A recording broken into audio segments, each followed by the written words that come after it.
So we now have to come out and speak out. As our revelations continue to be verified, we now hope American people can join us in eliminating the Chinese Communist Party.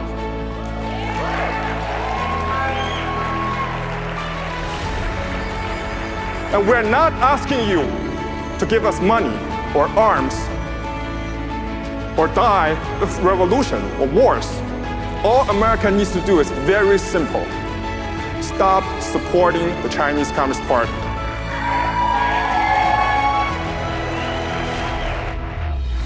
And decouple from the Chinese Communist Party technologically and financially. And leave the rest to the new Federal State of China. And we ensure you the elimination of the Chinese Communist Party in China.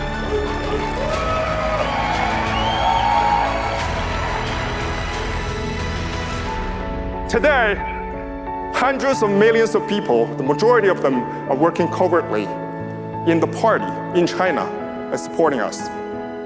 We have 21 chapters around the globe, and we are more united and determined than ever. And I truly believe soon enough, we'll stand atop the Beijing Pangu Plaza again and put Xi Jinping, the dictator, on a Nuremberg trial for his crimes and make it the devil's last night. That night, we will see the end of the evil communist regime. That night, we will reunite with our loved ones. And that night, for the very first time in history of that soil, we will see a free China, a new China, the new Federal State of China.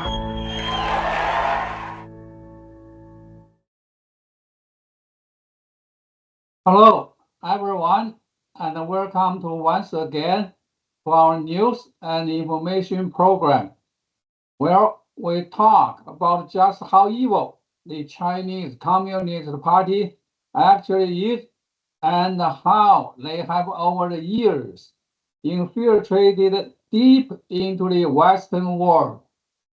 Once again, I'm here with Mr. Cao, who is from the UK, and my name is Sima, and I'm from the US. Hello, Mr. Cao, over to you. Hey, Sima, how are you? Hello, everyone. I hope you're all doing very well. Now, let's get started with our very first story. The new Federal State of China claims senior PLA leaders sought US cooperation to undermine the CCP and prevent a Taiwan war. This story is from Quantum News, January the 27th, 2026. The new Federal State of China issuing the statement on behalf of its founder, Mr. Miles Guo, who remains imprisoned due to what the NFSC describes as the CCP's unrestricted lawfare, reported that General Zhang Youxiu, China's second highest ranking military official after Xi Jinping and the PLA's most senior professional commander, along with the chief of the PLA General Staff, Liu Zhenli, sought US cooperation to prevent a Taiwan conflict and ultimately dismantle the Chinese Communist Party from within. Miles Guo characterized this as a historic inflection point, the first documented case of a top-tier PLA leader attempting to destroy the CCP from within the CCP system. Now, Zhang, a central military power broker who compensated for Xi's lack of professional military experience and controlled China's military budgets, estimated at 15 to 20% of the annual GDP, which is obviously trillions of dollars. Over a decade, acted alongside Leo in a coordinated effort, the CCP has publicly dismissed recent measures against them as standard anti-corruption misconduct actions, but Miles Guo labelled this a deliberate political smokescreen to conceal Zhang's split with Xi Jinping and suppress signs of elite-level dissent within the PLA.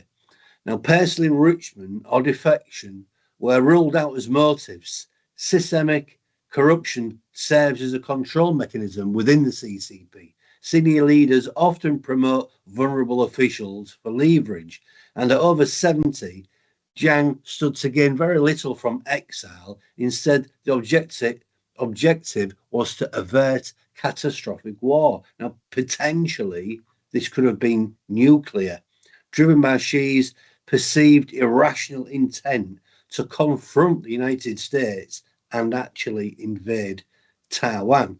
Mr. Guo indicated the US response was cautious and rather non-committal, likely contributing to the initiative's failure.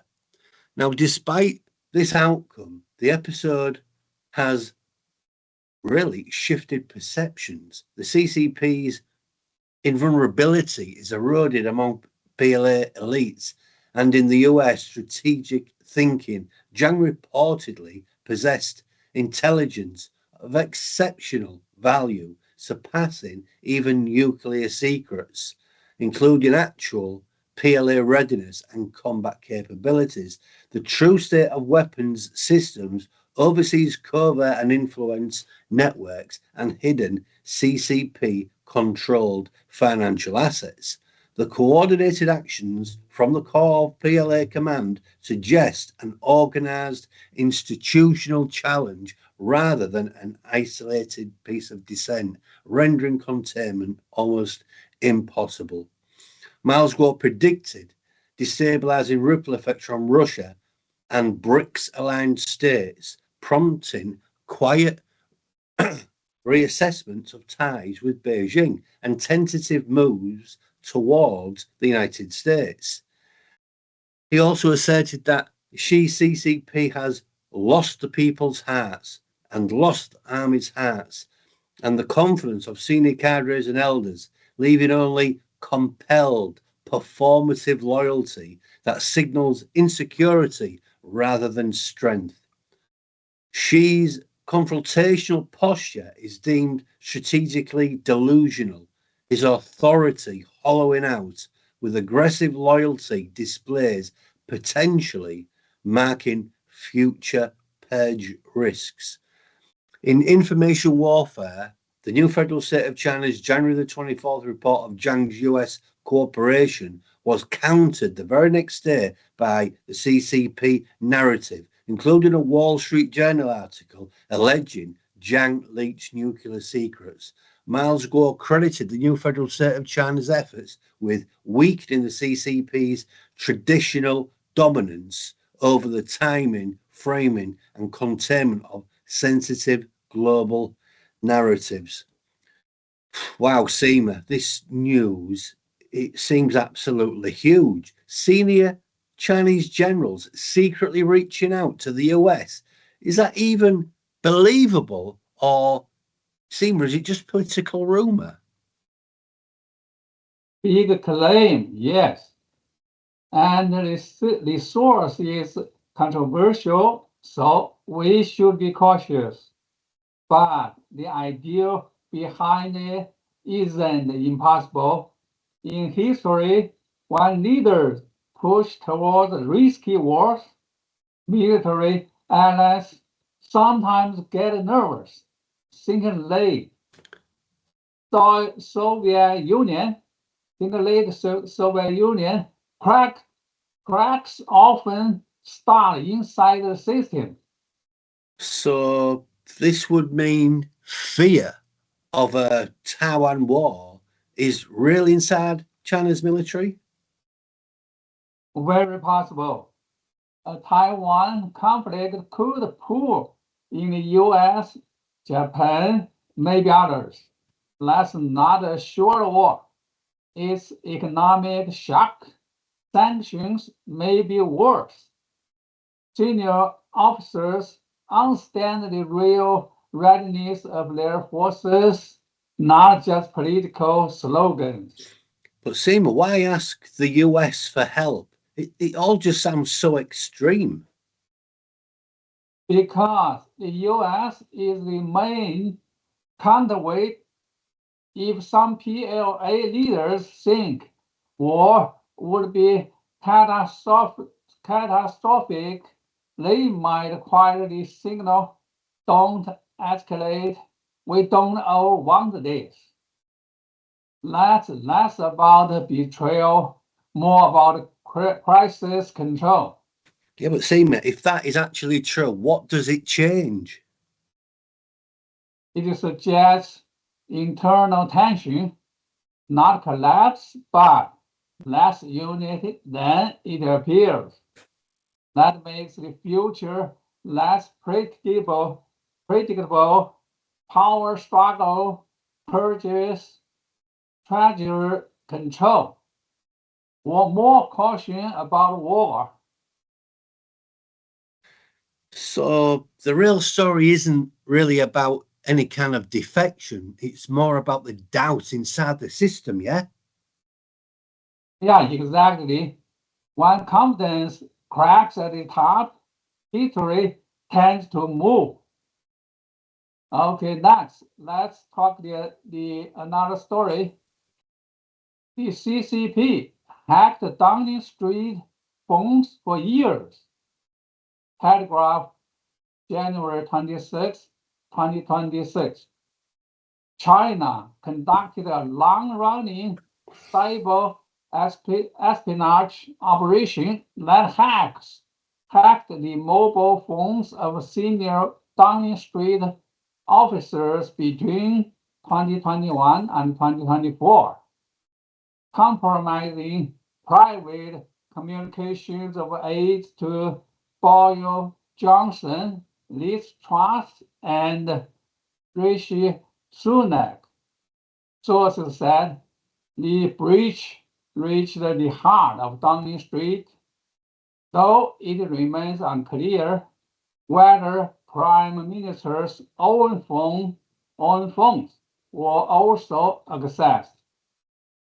U.S. intelligence linked the activity to a state-sponsored operation known as Salt Typhoon, part of a global campaign targeting multiple countries, including the United States and other Five Eyes members. Hackers potentially access text messages, call, audio, metadata, and geolocation data through infiltrated telecommunication networks. The breaches were discovered only in 2024 after U.S. disclosures. Critics accused the Labour government of downplaying security risks amid engagement with Beijing, while China denied all allegations. So wait, China hacked the phones inside Downing Street for years? How is that even possible? Well, it's disgraceful. I mean, if that report is accurate, and I don't know if we'll ever know if it is, it sounds like telecom level infiltration, not just phishing. I mean, that means attackers target the network itself. So text, calls, location data can be completely exposed without someone clicking on a bad link. Oh, that's scary. Does this mean prime ministers were being listened to? Well, it's not confirmed, but I bet there was. I mean, not. But what about the aides? I mean, staff handle scheduling, policy drafts, internal debates, intelligence, valuable stuff. All these secrets. I mean, it's the patterns. Who talks to whom and timing. Why didn't the UK catch it sooner? Well, we know why, because they're absolutely bloody rubbish, Shima. That's why. I mean, advanced state cyber ops are designed to blend in. Often they're uncovered only after an ally shares, indicators. I mean, here, the US intelligence reportedly helped to reveal it. That shows how Farvard's cooperation works in practice. Is this unusual behavior? Well, I don't know, not really. I mean, major powers spy. We spy, America spies, Italy spies, everybody spies, especially on political leadership circles. What's notable is the scale and duration, and that it hit core government communications. What happens next? I've got no idea. I mean, I suppose expect tighter telecom security, even more encrypted government devices, and more political tensions with Beijing. Cybersecurity, Seema, is now national security. So the big takeaway? Well, in modern politics, the battlefield isn't just land or sea, as we already know. It's the network in your pocket. Anyway, now we have got a video clip of Miles Guo dated all the way back to March 24th, 2021. The CCP's Mrs. Simpson plan. Let's talk about this directly. The EU has truly uncovered the many Mrs. Simpsons that the CCP has been lurking in the EU for a long time, namely, the Simpson plan implemented by the Communist Party in Europe. NATO and the EU were completely dumbfounded after they completely cracked down on these major cases. When I, the new federal state of China, started cooperating with them, I said, no matter if you believe it or not, there are the CCP's cameras and monitors in the most tightly controlled halls in Brussels. And I said that many of their secretaries who have passed the most stringent and highest level security clearance are all CCP swallows. That is, Mrs. Simpson. He does not believe this when I told him. I told them a story about the guy who was engaged in the oil business on behalf of the CCP. I won't say who he was. Why did he get to do oil business? Why did the Communist Party give him large deals? And why was he the person who was sent to Africa to develop the largest oil business and earn tens of billions of dollars in just 1 year? The reason was that he was one of the executors of Simpson's plan in Europe. He was one of the executors of the CCP's Simpson plan. He provided the money and spoke English well. With his identity, he also dared to do it. He, one of the executors of the Simpson plan and a leader of the CCP, was the biological father of one of my classmates. He is his real father, not his godfather, but his biological father. Why do I say the biological father? Because no one knows he is my classmate's biological father. It seems that this is a superior to subordinate relationship, but in fact, he is his biological father. Because his father avoided China's one-child policy, he was raised by his aunt. So, he doesn't call him dad but calls him uncle. In fact, he is my classmate's biological father. Everyone knows his name when I say it, but no one knows about him. Even now, the CCP doesn't know. The CCP definitely doesn't know all the secrets of the CCP. The exposure of this plan dumbfounded the Europeans. I told him this 3 years ago, but he only uncovered it 3 years later. Fellow fighters, do you think it is easy to destroy the CCP? Just like when I was in Washington in October 2017, I said that darkness had arrived and Americans thought I was crazy. Who believed me? Who believed us? The key is that we don't care about whether people believe it or not. If I cared about people's thoughts, I would be so full of complaints that I wouldn't be able to tell the story anymore. I don't care if he believes it or not. I only care if I reveal it or not. In the past few days, my dear fellow fighters, I have been really tired and very much exhausted on this matter. But at the same time, I have also been very excited. When I heard that they had really destroyed several groups, they asked me, do you think there are still more? I said, basically, there should be no more. Basically, they have uncovered everyone. What does this mean? Do you know, my dear fellow fighters, in the future, the EU will have no hesitation or choice but to stand with Americans and with the people of the new federal state of China to work together to take down the CCP. All agents who were uncovered shocked these Europeans. Europe is now covering it up. It is in the process of being revealed. When Europe announces this, it will shock the whole world. This whole plan is called the Simpson plan. This is why I want to tell you about the Simpson plan today. Wow, another incredible video with Miles Guo. Right, our next story. Donald Trump warns Carney, partnering with Xi will tear Canada apart.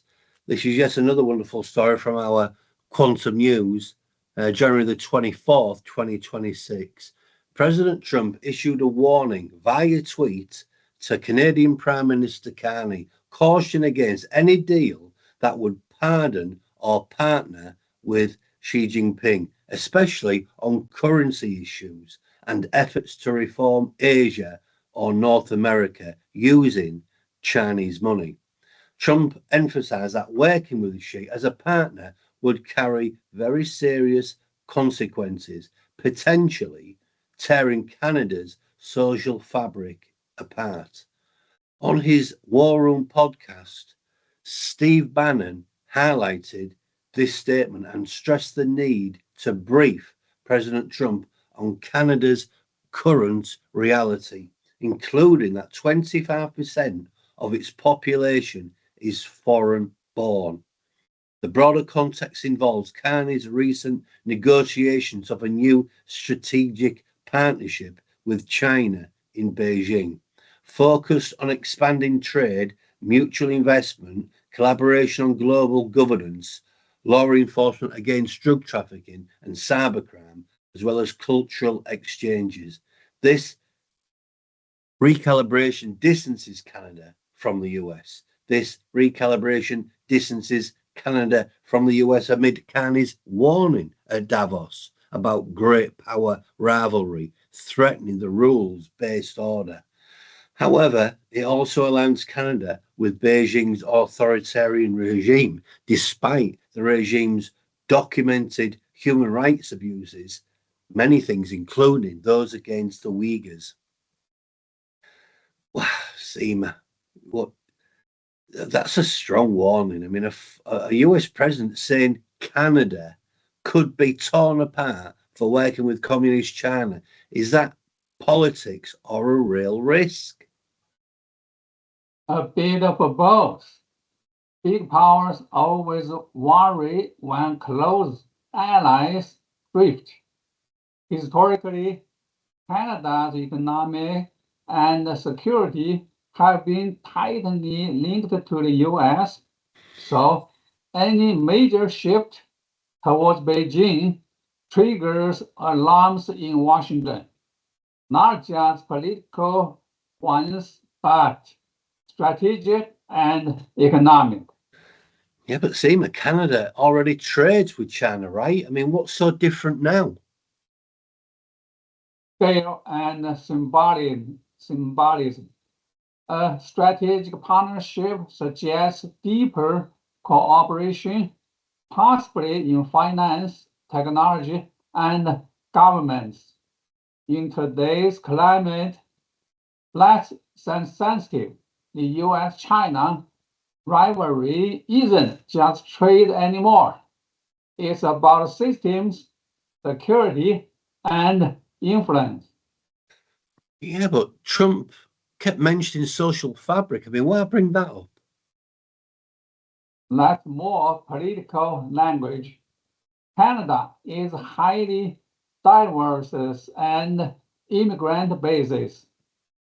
The argument is that foreign policy choices tied to authoritarian governments can become dominant and be domestic political fashion points. Human rights, influence, concerns, economic dependence is less about demographics themselves, more about internal debates getting sharper. Yeah, but Seema, could this really pull Canada away from the US? Completely unlikely. Geography, defense ties, and supply chains bind them closely, but friction could grow. Trade disputes, tax restrictions, intelligence sharing concerns. So really, Seema, what happens next?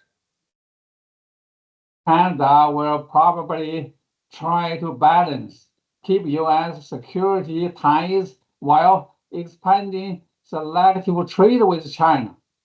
The risk is walking a tightrope in an era when great power increasingly demand clear alignment. So all this massive drama then, it isn't just rhetoric. No, it reflects a world where middle powers are stuck between giants. Next story is Starmer withdraws Chagos Islands bill after Trump's backlash over the deal. Independent UK, January 24, 2026. Sir K.R. Starmer has withdrawn his Chagos Islands bill, delaying its debate in the House of Lords, following a sharp backlash from the U.S. with warnings that it could breach a UK-US treaty.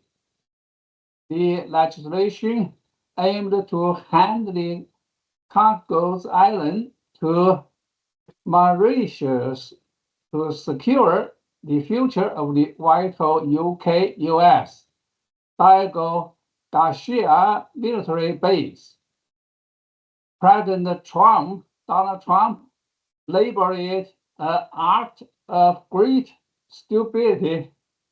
The deal raised the concerns that the deal could violate the 1966 treaty affirming UK sovereignty.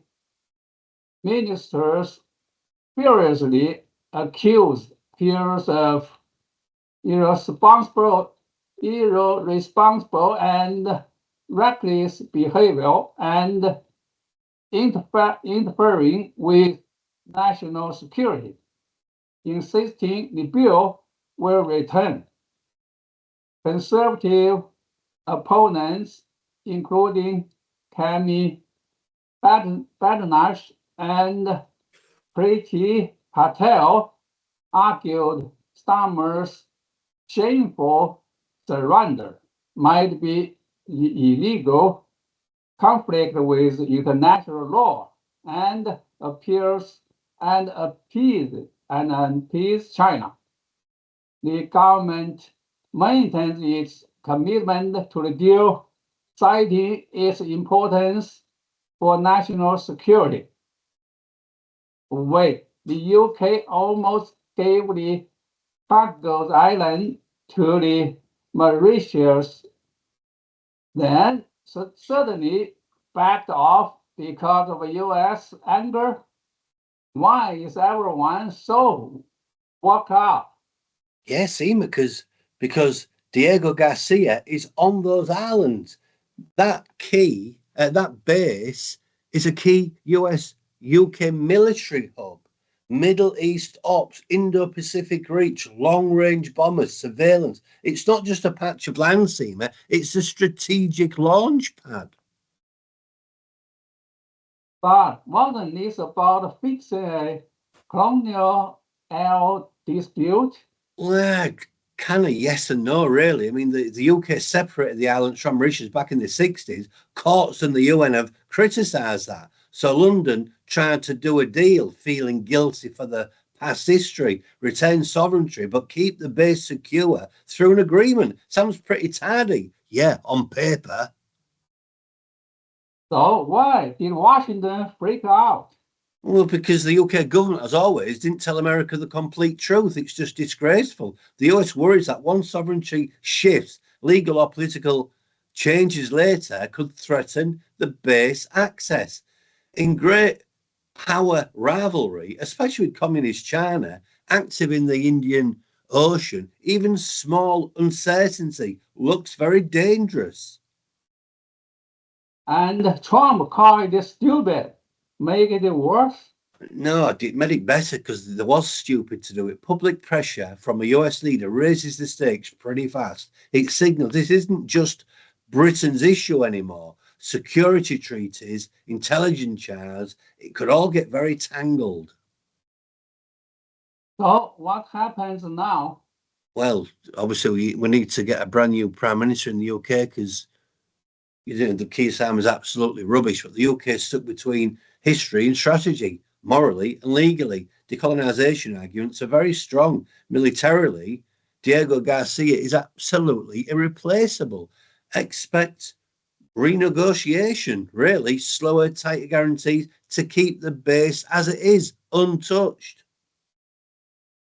So this is empire history crashing into modern geopolitics. I don't really know. I mean, old maps, new missiles, eh? Dear me. Anyway, to our last story.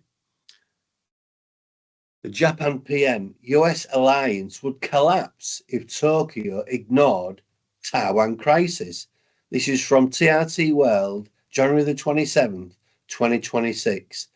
The Japanese Prime Minister Sanai Takashi has said the alliance between Tokyo and Washington would collapse if Japan failed to act in the event of an attack on the US military during a conflict in Taiwan.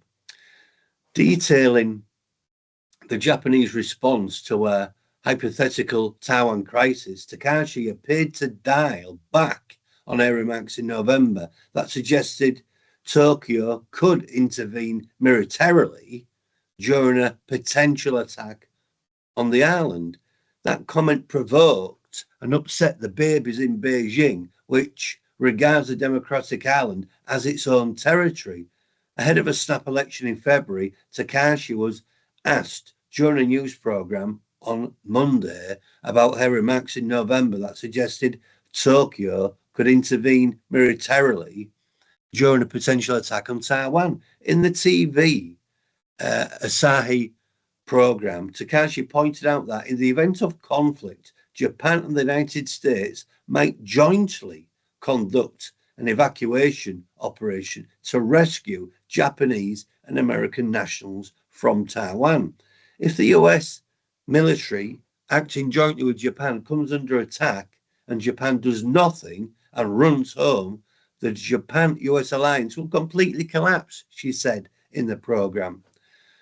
So Japan's Prime Minister just said the US-Japan alliance could collapse if Tokyo stayed passive in a Taiwan crisis. That's huge. Why say why say that now? Because the islands isn't symbolic, it's operational. US forces in Japan are central to any regional response. If those troops were attacked and Japan did nothing, the alliance would look fake. Yeah, but Japan's constitution limits war, right? Isn't this controversial at home? Very post-World War II, Japan built its identity around pacifism, but over the last decade, Tokyo reinterpreted rules to allow collective self-defense, meaning helping an ally under attack. Taiwan scenarios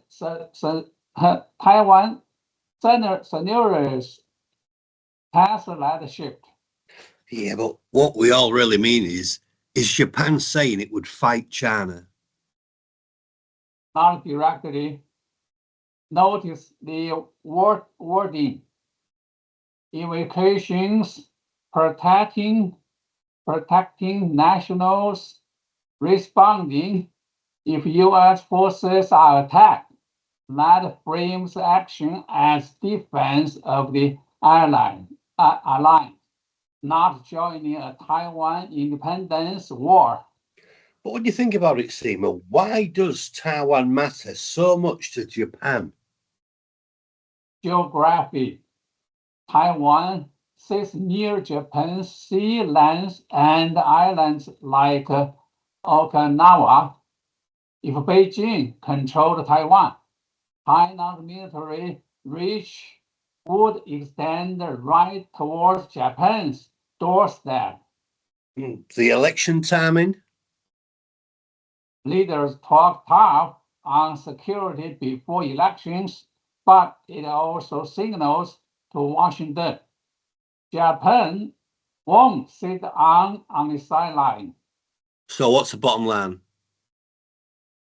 Taiwan isn't just a China-US issue anymore. It's now tied to whether Americans' alliance in Asia still meaning something.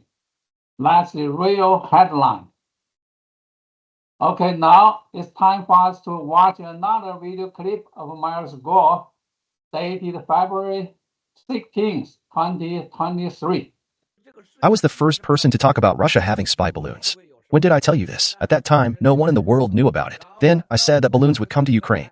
They went to Ukraine and Kiev, right? Today, I will reveal something even bigger. If you can understand the two pieces of information today, you will definitely shock the Japanese by telling them. One is that the Iranian president's visit to China is to deal with the death of Khamenei for the theocratic exchange deal in Iran and to make detailed arrangements for major events during Xi Jinping's visit to Iran. Iran will then launch a full-scale attack on all targets, destinations, and properties throughout Israel and outside of Israel, including using Xi's balance. Second, as I said for the first time, soon balloons will be floating in groups over Japan. And this will pose a huge threat to all Japanese military facilities. Third, the first balloon shot down by the United States is not the first one and will not be the last one.